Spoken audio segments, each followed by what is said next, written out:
Today we have some more actual history about the U.S. Indian Wars in Colorado in 1864. In a recent episode on this channel, we covered the Battle of Sand Creek, where the Third Colorado Cavalry attacked a Cheyenne camp in November of 1864. This battle was widely labeled a massacre based on the report from the Committee on the Conduct of the War in Washington, which was titled Massacre of the Cheyenne Indians. In this episode, we will hear the governor of Colorado, John Evans's reaction to the charges laid against him and others in this report. We will be reading from this book, The Indians of the Pike's Peak region. This book was published all the way back in 1914 by Irving Howbert, who was in the Battle of Sand Creek, and wrote this book to defend the actions of the soldiers and the governor. Governor Evans was a physician who founded several hospitals and medical clinics. He was born in Ohio and lived in Indiana and Illinois. In 1850, he was one of a group of Methodists who founded Northwestern University. He was appointed as second governor of the Colorado Territory by Abraham Lincoln in 1862.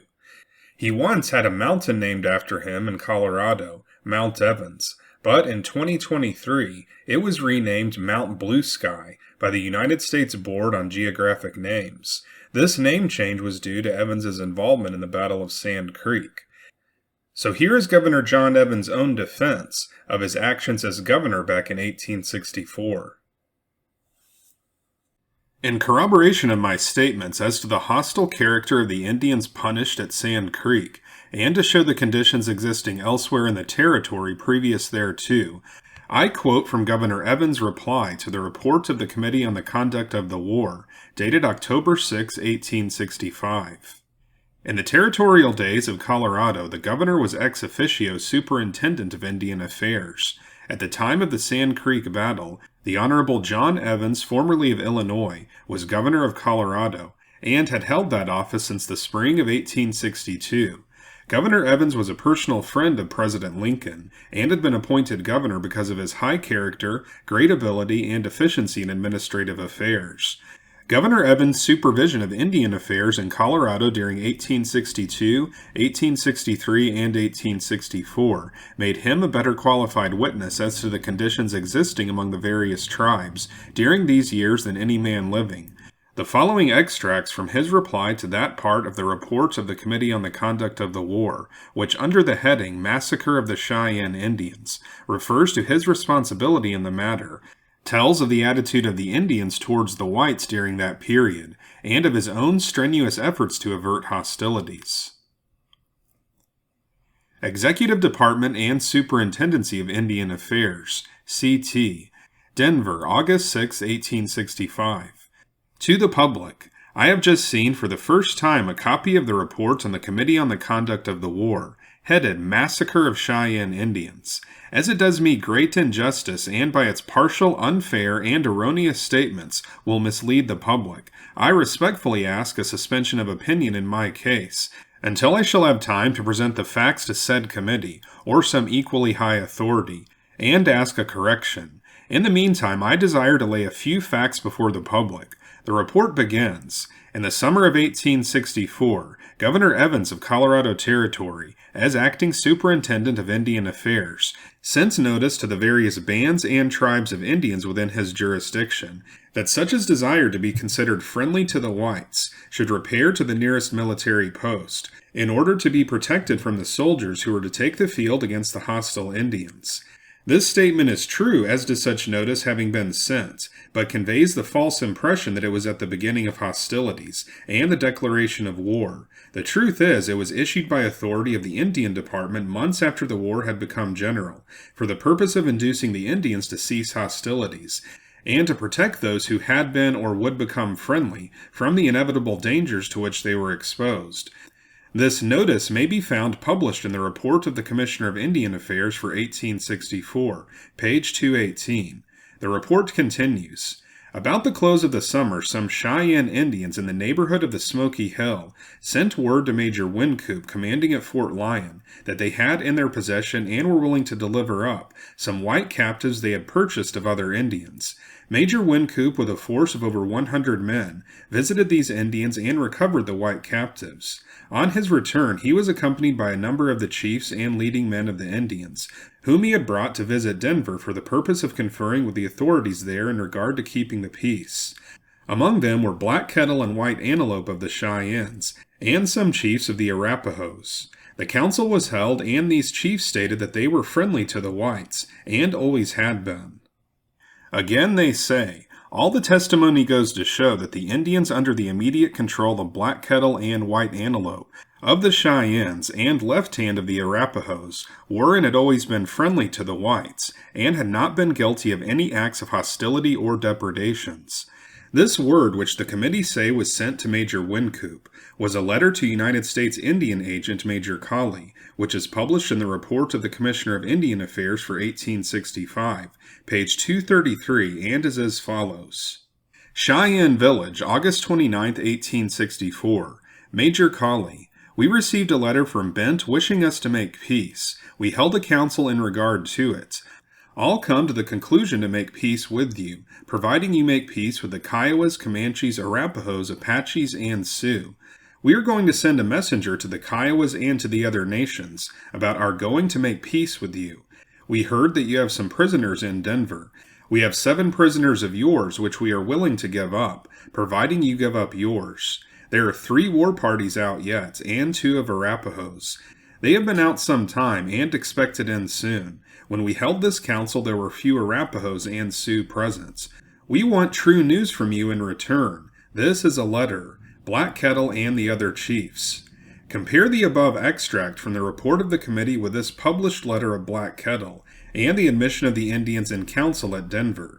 The committee say the prisoners proposed to be delivered up were purchased of other Indians. Black Kettle in his letter says, we have 7 prisoners of yours, which we are willing to give up, providing you give up yours. They say nothing about prisoners whom they had purchased. On the other hand, in the council held in Denver, Black Kettle said, Major Wynkoop was kind enough to receive the letter and visited them in camp, to whom they delivered 4 white prisoners, that there are 2 women and 1 child yet in their camp, whom they will deliver up as soon as they can get them in.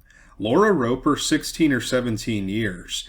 Ambrose Asher, 7 or 8 years. Daniel Marble, 7 or 8 years. Isabel Eubanks, 4 or 5 years. The prisoners still with them are Mrs. Eubanks and Babe, and a Mrs. Norton who was taken on the Platte. The boys were taken between Fort Kearny and the Blue. Again, they did not deny having captured the prisoners, when I told them that having prisoners in their possession was evidence of their having committed the depredations when they were taken. But White Antelope said, we, the Cheyennes, took 2 prisoners west of Kearny, and destroyed the trains. Had they purchased the prisoners, they would not have been slow to make it known to this council. The committee say the chiefs went to Denver to confer with the authorities about keeping the peace. Black Kettle says, all come to the conclusion to make peace with you, providing you will make peace with the Kiowas, Comanches, Arapahoes, Apaches, and Sioux. Again, the committee say, all the testimony goes to show that the Indians under the immediate control of Black Kettle and White Antelope of the Cheyennes, and left hand of the Arapahoes, were and had been friendly to the whites, and had not been guilty of any acts of hostility or depredations. Black Kettle says in his letter, we received a letter from Bent, wishing us to make peace. Why did Bent send a letter to friendly Indians and want to make peace with Indians who had always been friendly? Again they say, we have held a council in regard to it. Why did they hold a council in regard to making peace when they were already peaceable? Again they say, all come to the conclusion to make peace with you, providing you make peace with the Kiowas, Comanches, Arapahoes, Apaches, and Sioux. We have 7 prisoners of yours, of which we are willing to give up, providing you give up yours. There are 3 war, not peace parties out yet, and 2 of Arapahoes. Every line of this letter shows that they were and had been at war. I desire to throw additional light upon this assertion of the committee that these Indians were and had been friendly to the whites, and had not been guilty of any acts of hostility or depredations, for it is upon this point that the committee accuses me of prevarication.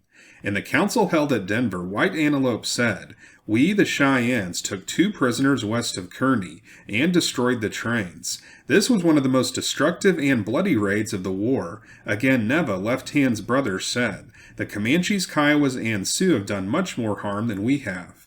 The entire report of this council shows that the Indians had been at war and had been guilty of acts of hostility and depredations. As showing more fully the status and disposition of these Indians, I call your attention to the following extract from the report of Major Wynkoop, published in the report of the Commissioner of Indian Affairs for 1864, page 234, and a letter from Major Colley, their agent, same report, page 230. Also statement of Robert North, same report, page 224. Fort Lyon, Colorado, September 18, 1864. Sir, taking with me under strict guard the Indians I had in my possession, I reached my destination and was confronted by from 600 to 800 Indian warriors, drawn up in line of battle and prepared to fight.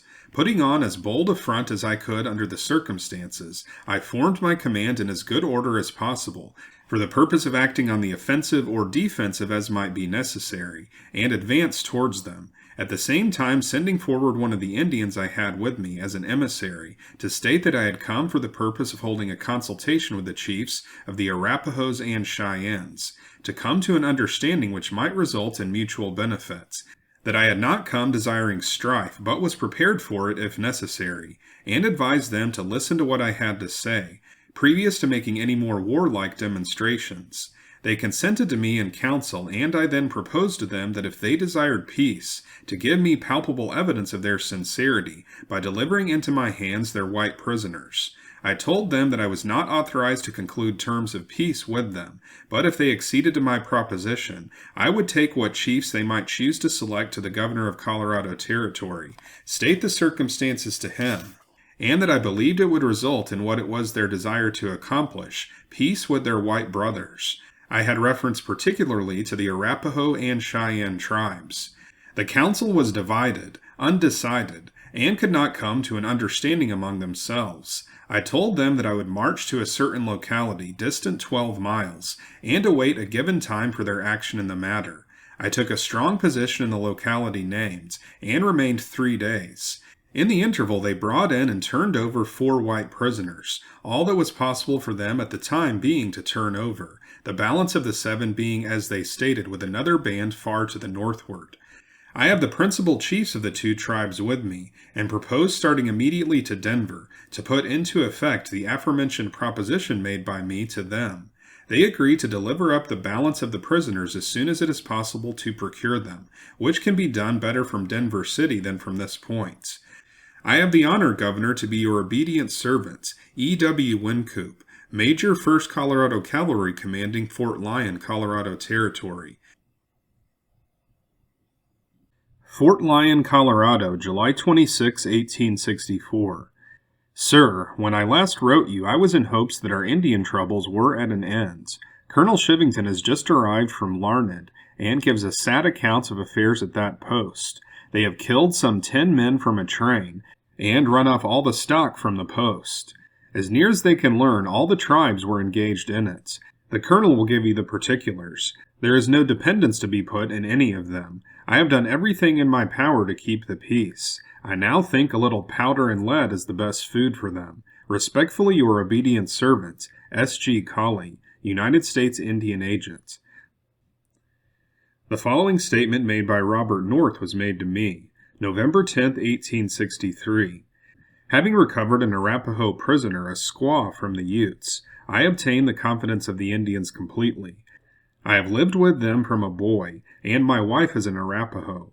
In honor of my exploit in recovering the prisoner, the Indians recently gave me a big medicine dance, about 50 miles below Fort Lyon, on the Arkansas River, at which the leading chiefs and warriors of several of the tribes of the plains met.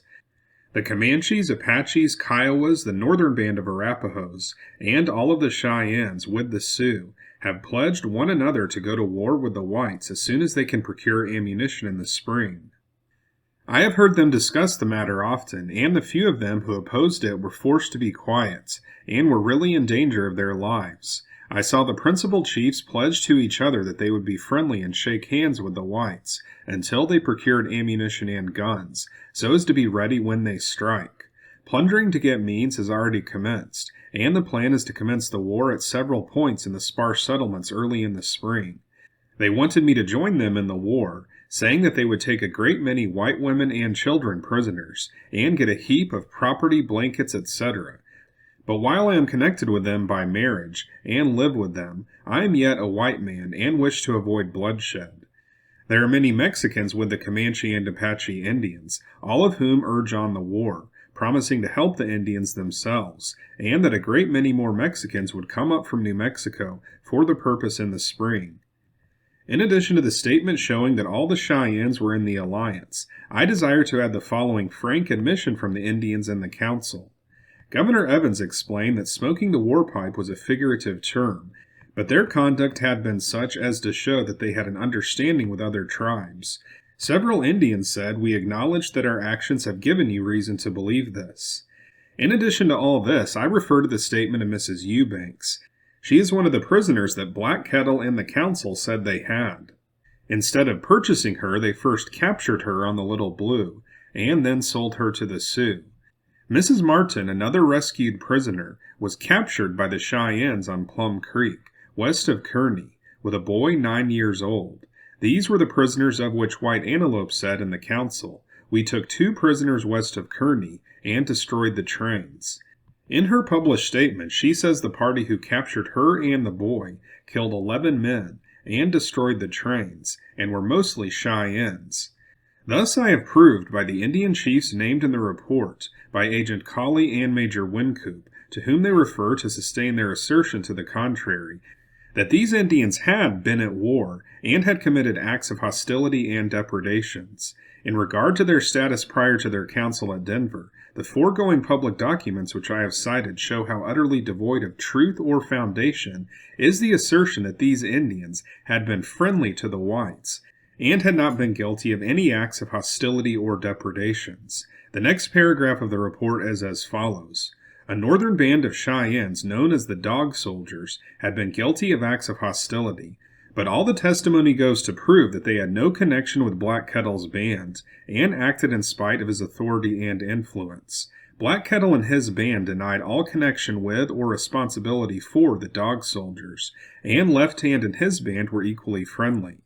The committee and the public will be surprised to learn the fact that these Dog Soldiers, on which the committee throws the slight blame for acts of hostility, were really among Black Kettle's and White Antelope's own warriors in the friendly camp, to which Major Wynkoop made his expedition, and their head man, Bull Bear, was one of the prominent men of the deputation brought in to see me at Denver. By reference to the report of the council with the chiefs, to which I referred the committee, it will be observed that Black Kettle and all present based their propositions to make peace upon the assent of their bands, and that these Dog Soldiers were especially referred to. The report continues. These Indians, at the suggestion of Governor Evans and Colonel Shivington, repaired to Fort Lyon and placed themselves under the protection of Major Wynkoop, etc. The connection of my name in this is again wrong. I simply left them in the hands of the military authorities where I found them, and my action was approved by the Indian Bureau. The following extracts from the report of the council will prove this conclusively. I stated to the Indians, "Another reason that I am not in a condition to make a treaty is that the war is begun, and the power to make a treaty of peace has passed from me to the Great War Chief." I also said, "Again, whatever peace they may make must be with the soldiers and not with me." And again, in reply to White Antelope's inquiry, "How can we be protected from the soldiers on the plains?" I said, "You must make that arrangement with the military chief." The morning after this council, I addressed the following letter to the agent of these Indians, which is published in the Report of the Commissioner of Indian Affairs for 1864, page 220. Colonel Superintendency, Indian Affairs, Denver, September 29, 1864. Sir, the chiefs brought in by Major Wynkoop have been heard. I have declined to make any peace with them, lest it might embarrass the military operations against the hostile Indians on the plains. The Arapaho and Cheyenne Indians, being now at war with the United States government, must make peace with the military authorities. Of course, this arrangement relieves the Indian Bureau of their care until peace is declared with them, and as these tribes are yet scattered, and all except Friday's band are at war, it is not probable that it will be done immediately. You will be particular to impress upon these chiefs the fact that my talk with them was for the purpose of ascertaining their views, and not to offer them anything whatever.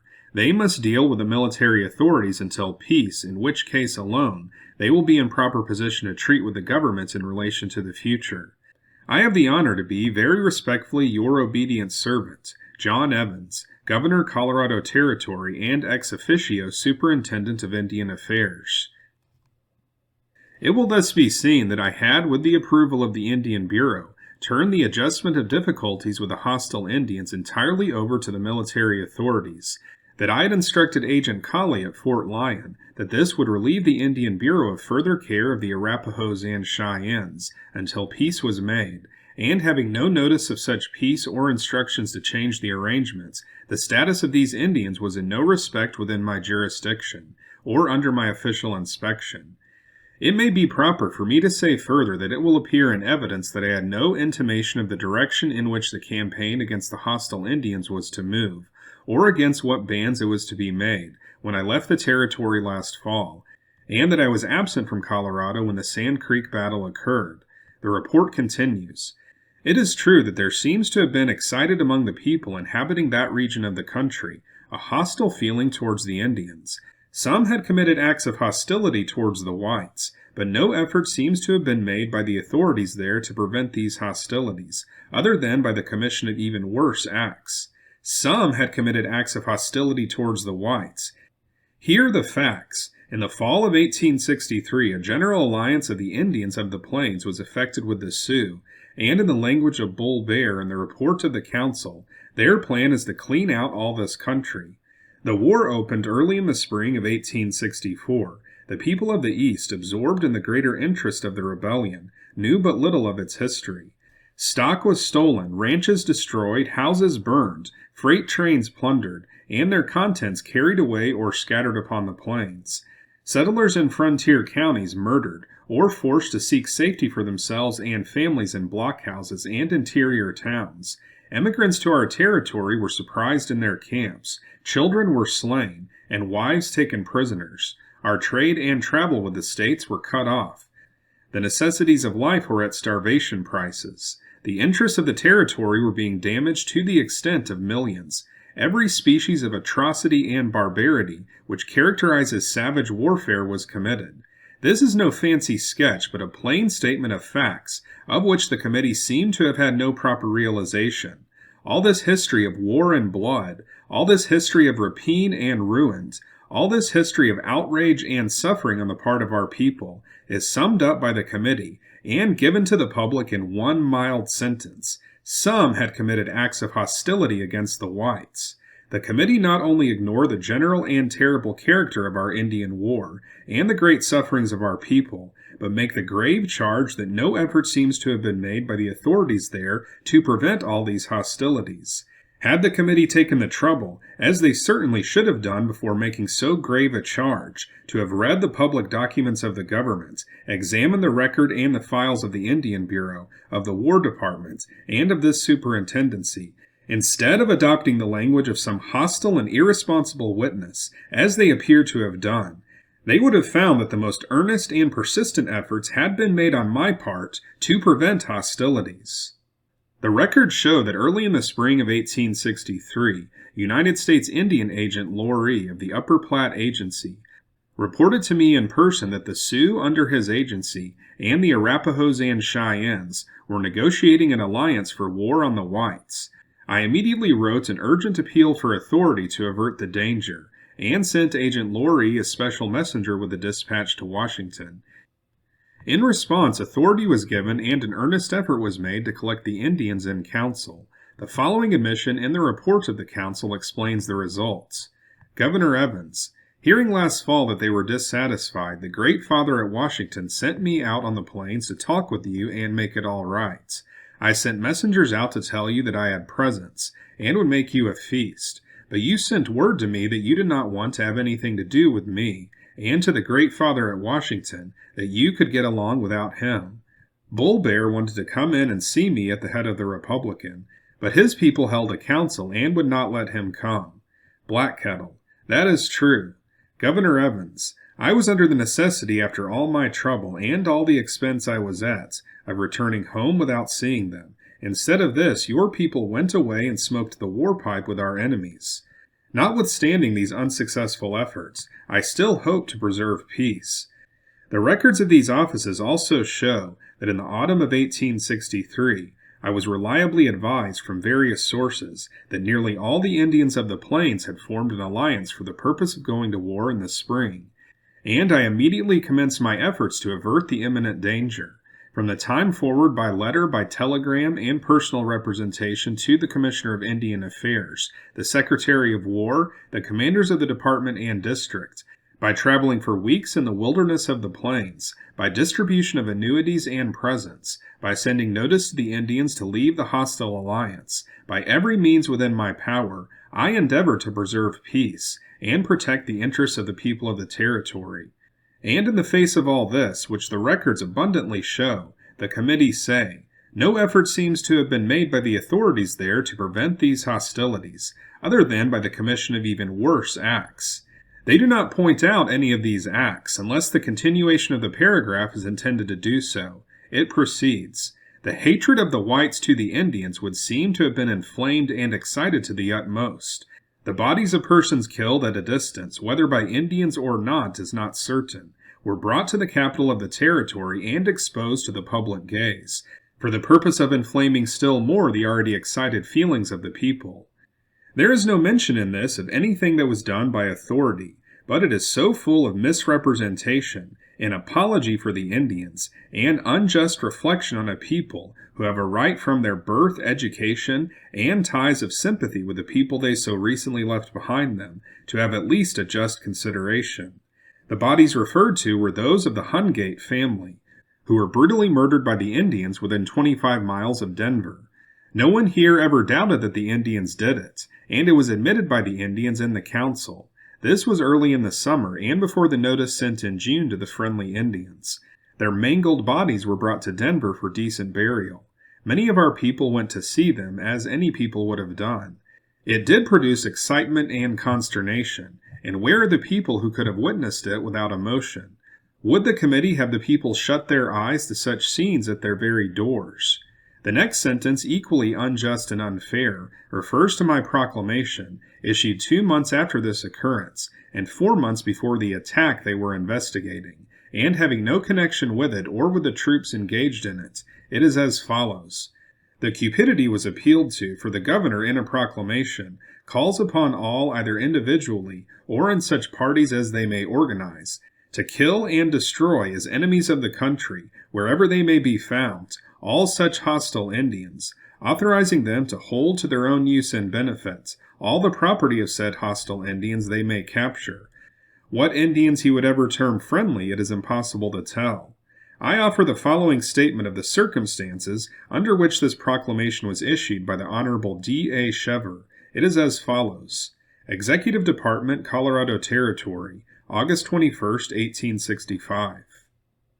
I, David A. Chever, clerk in the office of the Governor of the Territory of Colorado, do solemnly swear that the people of said territory, from the Purgatoire to the Cashley Poudre rivers, a distance of over 200 miles, and for a like distance along the Platte River, being the whole of our settlements on the plains, were thrown into the greatest alarm and consternation by numerous and almost simultaneous attacks and depredations by hostile Indians early last summer, that they left their unreaped crops, and collecting into communities built blockhouses and stockades for protection at central points throughout the long line of settlements, that those living in the vicinity of Denver City fled to it, and that the people of said city were in great fear of sharing the fate of New Ulm, Minnesota, that the threatened loss of crops and the interruption of communication with the states by the combined hostilities threatened the very existence of the whole people, that this feeling of danger was universal, that a flood of petitions and deputations poured into this office from the people of all parts of the territory, praying for protection and for arms and authority to protect themselves, that the defects of the militia law, and the want of means to provide for defense was proved by the failure of this department, after the utmost endeavors to secure an effective organization under it. That reliable reports of the presence of a large body of hostile warriors at no great distance east of this place were received, which reports were afterwards proved to be true by the statement of Elbridge Gerry, page 232, Report of Commissioner of Indian Affairs for 1864. That repeated and urgent applications to the War Departments for protection and authority to raise troops for the purpose had failed.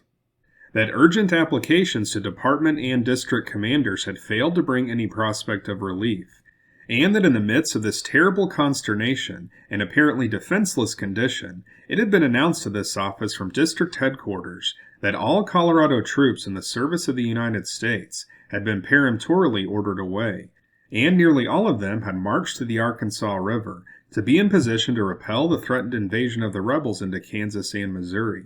That reliable reports of depredations and murders by the Indians from all parts of our extended lines of exposed settlements became daily more numerous, until the simultaneous attacks on trains along the overland stage line were reported by telegraph on the 8th of August, described in the letter of George K. Otis, Superintendent of Overland Stage Line, published on page 254 of Report of Commissioner of Indian Affairs for 1864. Under these circumstances, on the 11th of August, the governor issued his proclamation to the people, calling upon them to defend their homes and families from the savage foe. That it prevented anarchy, that several militia companies immediately organized under it, and aided in the inspiring confidence. That under its authority no act of impropriety has been reported, and I do not believe that any occurred. That it had no reference to or connection with the 3rd Regiment of 100 Days Men that was subsequently raised by authority of the War Department under a different proclamation, calling for volunteers or with any of the troops engaged in the Sand Creek affair, and that the reference to it in such connection in the report of the Committee on the Conduct of the War is a perversion of the history and facts in the case. David A. Shever, Territory of Colorado, Arapaho County, City of Denver. I had appealed by telegraph June 14th to the War Department for authority to call the militia into the United States service, or to raise 100-day troops. Also had written to our delegate in Congress to see why I got no response, and received his reply to the effect that he could learn nothing about it. Had received a notice from the department commander declining to take responsibility of asking the militia for United States service, throwing the people entirely on the necessity of taking care of themselves. It was under these circumstances of trial, suffering, and danger on the part of the people, and a fruitless appeal upon my part to the general government for aid, that I issued my proclamation of the 11th of August, 1864, of which the committee complains, without means to mount or pay militia, and failing to get government authority to raise horses, and under the withdrawal of the few troops in the territory, could any other course be pursued. The people were asked to fight on their own account, at their own expense, and in lieu of the protection the government failed to render. They were authorized to kill only the Indians that were murdering and robbing them in hostility, and to keep the property captured from them. How the committee would have them fight these savages, and what other disposition they would make of the property captured, the public will be curious to know. Would they fight without killing? Would they have the captured property turned over to the government as if captured by United States troops? Would they forbid such captures? Would they restore it to the hostile tribes? The absurdity of the committee saying that this was an appeal to the cupidity is too palpable to require much comment. Would men leave high wages, mount and equip themselves at enormous expense, as some patriotically did, for the poor chance of capturing property as a mere speculation from the prowling bands of Indians that infested the settlements and were murdering their families? The thing is preposterous. For this proclamation I have no apology. It had its origin and has its justification in the imperative necessities of the case. A merciless foe surrounded us, without means to mount or pay militia, unable to secure government authority to raise forces, and our own troops ordered away. Again I ask, could any other course be pursued? Captain Tyler's and other companies organized under it, at enormous expense, left their lucrative business, high wages, and profitable employment, and served without other pay than the consciousness of having done noble and patriotic service, and no act of impropriety has ever been laid to the charge of any party acting under this proclamation. They had all been disbanded months before the attack was made that the committee were investigating. The 3rd Regiment was organized under authority from the War Departments, subsequently received by telegraph, and under a subsequent proclamation issued on the 13th of August, and were mustered into the service of the United States about 3 months before the battle the committee were investigating occurred. Before closing this reply, it is perhaps just that I should say that when I testified before the committee, the chairman and all its members except 3 were absent, and I think when the truth becomes known, this report will trace its parentage to a single member of the committee. I have thus noticed such portions of the report as refer to myself, and shown conclusively that the committee and every mention they have made of me have been, to say the least, mistaken. First, the committee, for the evident purpose of maintaining their position that these Indians had not been engaged in war, say the prisoners they held were purchased. The testimony is to the effect that they captured them. Second, the committee say that these Indians were and always had been friendly, and had committed no acts of hostility or depredations. The public documents to which I refer show conclusively that they had been hostile, and had committed many acts of hostility and depredations. Third, they say that I joined in sending these Indians to Fort Lyon. The published report of the Commissioner of Indian Affairs and of the Indian Council show that I left them entirely in the hands of the military authorities. Fourth, they say nothing seems to have been done by the authorities to prevent hostilities. The public documents and files of the Indian Bureau and of my superintendency show constant and unremitting diligence and effort on my part to prevent hostilities and protect the people. They say that I prevaricated for the purpose of avoiding the admission that these Indians were and had been actuated by the most friendly feelings towards the whites. Public documents cited show conclusively that the admission they desired me to make was false, and that my statement, instead of being a prevarication, was true, although not in accordance with the preconceived and mistaken opinions of the committee.